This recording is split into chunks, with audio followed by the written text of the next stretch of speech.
नमस्कार, आप देख रहे हैं सी न्यूज़ भारत और मैं हूं आपके साथ ज्योति अरोड़ा। वक्त हो गया है न्यूज़ बुलेटिन का, तो आइए नजर डालते हैं इस वक्त की बड़ी खबरों पे।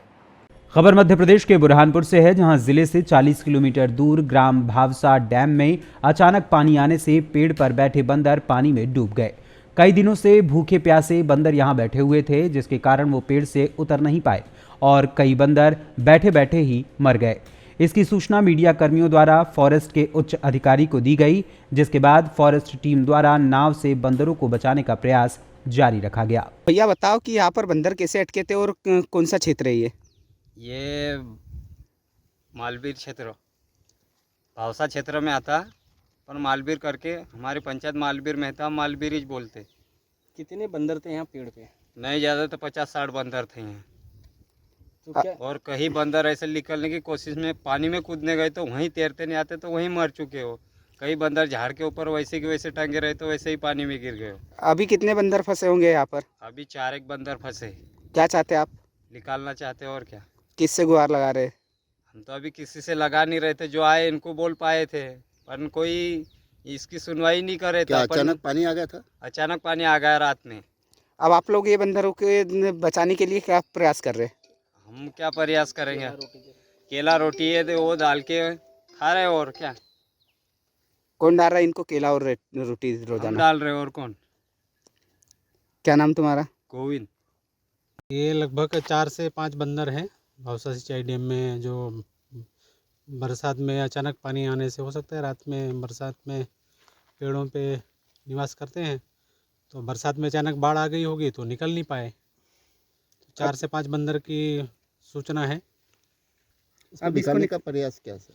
इसका निकालने के प्रयास हमारे स्टाफ ने किया था, महाराष्ट्र से 13 बुला करके निकालने का प्रयास किया था, लेकिन वो बंदर जो है इंसान के पास तो आ नहीं सकता है, पेड़ से उतर ही नहीं रहा है, और अगर इंसान उसको पकड़ने जाएगा तो हो सकता है काट ले, कुछ कर दे। फिर आप इसलिए क्या प्रयास सर आगे? तो प्रयास किया था, उसमें तापे वगैरह भी बांधे थे, नाव वगैरह भी रखी थी, लेकिन उसके ऊपर वो कभी बैठे ही नहीं, उसके ऊपर वो नीचे नहीं उतरे। तो अभी और आगे हम कोशिश करेंगे कि और नाविक बुलाएं, या फिर नाव वहाँ परमानेंट एक नाव रख दें, तो कभी बैठ जाए तो उनको देर सबेर नाव रस्सी से खींच के निकाल दें। इसकी सूचना वरिष्ठ अधिकारियों को दी गई है? अभी तक तो मुझे ही ज्ञात है, तो मैं अभी ऊपर में सूचना करके और ऊपर से अधिकारी से मार्गदर्शन लूँगा। ठीक है सर, आपका नाम और पता? मैं विक्रम सूलिया, रेंज अफसर बोदरली। बुरहानपुर मध्य प्रदेश से सी न्यूज़ संवाददाता अनिल महाजन की रिपोर्ट। खबर ग्वालियर से है, जहां ग्वालियर में 90 प्रत्याशियों के भाग्य का फैसला ईवीएम में कैद हो गया है। इन ईवीएम मशीनों को कड़ी सुरक्षा के बीच एमएलबी कॉलेज के स्ट्रांग रूम में रखा गया है। जिले में 1600 से अधिक पोलिंग बूथ बनाए गए थे। रात को ही इन सभी पोलिंग बूथों से ईवीएम मशीनों को कड़ी सुरक्षा के बीच एमएलबी कॉलेज के स्ट्रांग रूम में रख दिया गया है। हालांकि प्रशासन का दावा है कि ट्रिपल लेयर सुरक्षा व्यवस्था स्ट्रांग रूम में की गई है। पैरामिलिट्री फोर्सेस भी तैनात हैं। स्ट्रांग रूम के पास सुरक्षा व्यवस्था चाक चौबंद है, लेकिन इसके बावजूद भी कांग्रेस के कार्यकर्ता और अन्य विपक्षी दल के प्रत्याशी चुनावी प्रक्रिया एवं सुरक्षा पर सवालिया निशान खड़े कर रहे हैं। ग्वालियर जिले में 6 विधानसभा सीटें हैं। इन सभी विधानसभा सीटों की ईवीएम मशीन यहीं रखी गई है। एमएलबी कॉलेज स्थित स्ट्रांग रूम का जायजा कलेक्टर एसपी के साथ कांग्रेस कार्यकर्ताओं और अन्य विपक्षी दलों ने भी लिया है। इस संबंध में अधिक जानकारी देते हुए एसएसपी ग्वालियर राजेश सिंह चंदेल ने क्या कुछ कहा, आइए आपको सुनाते हैं।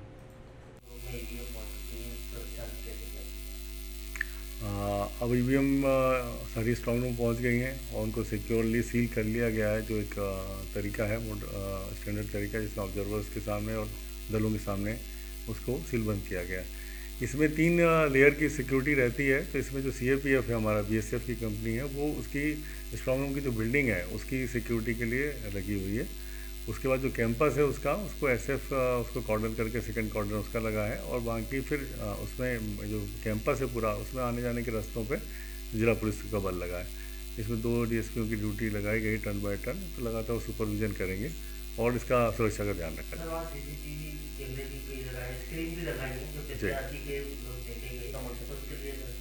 हाँ, एक निष्पक्षता और ट्रांसपेरेंसी के लिए ये लगाया जाता है कि ताकि कभी किसी को कोई डाउट है तो उसको वॉच कर ले। तो इसमें राजनीतिक दल के लोगों को कहा भी जाता है कि वो अपने व्यक्ति वहाँ रख सकते हैं फुल टाइम, जितना उनको 24 घंटे रखना है तो रखें ताकि कोई बात हो तो अपनी शंका समाधान कर लें और ये ट्रांसपेरेंट रहे कि इसमें किसी तरह की छेड़छाड़ नहीं हुई है।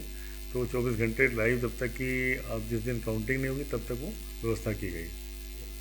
ग्वालियर से सी न्यूज़ संवाददाता नवल मोदी की रिपोर्ट। खबर बिहार के कैमूर से है, जहां बिहार का महापर्व कहें या फिर लोक आस्था का महापर्व छठ पूजा सूर्य उपासना का एक विशेष पर्व है। पृथ्वी की हरियाली हो या फूलों की लाली, पत्तों की कोमलता हो या चंद्रमा की शीतलता, सभी कुछ भगवान सूर्य के कारण ही संभव होता है, जिसके बिना पेड़ पौधे, जीव जंतु, यहाँ तक कि प्रकृति की कल्पना भी असंभव है। भारतवर्ष लोक आस्था और परंपराओं का देश है।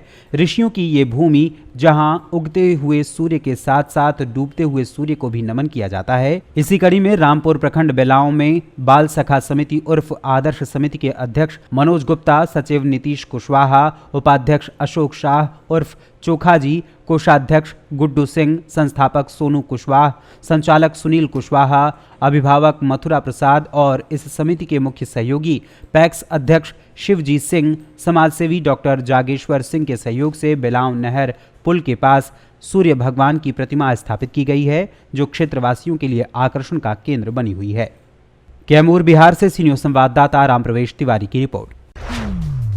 खबर देवास के सोनकच्छ से है, जहां भौरासा कांग्रेस प्रत्याशी सज्जन सिंह वर्मा ने मतदान को लेकर बड़ी बात कही है। उन्होंने कहा कि युवाओं का उत्साह काफी देखने योग्य है, लोग बढ़ चढ़कर मतदान करने आ रहे हैं। भाजपा पर उन्होंने गंभीर आरोप लगाते हुए कहा कि जनता ने मन बना लिया है, वो कांग्रेस सरकार बनाकर रहेगी। मध्य प्रदेश में कांग्रेस सरकार बनने जा रही है, हमने जो वादे किए हैं उसको हम पूरा करेंगे। सरकार बनने के बाद जो पुराने अधूरे काम पड़े हैं हम उसे पूरा करेंगे। सज्जन सिंह वर्मा ने दावा किया है कि कांग्रेस 150 सीटों के साथ मध्य प्रदेश में अपनी सरकार बनाएगी।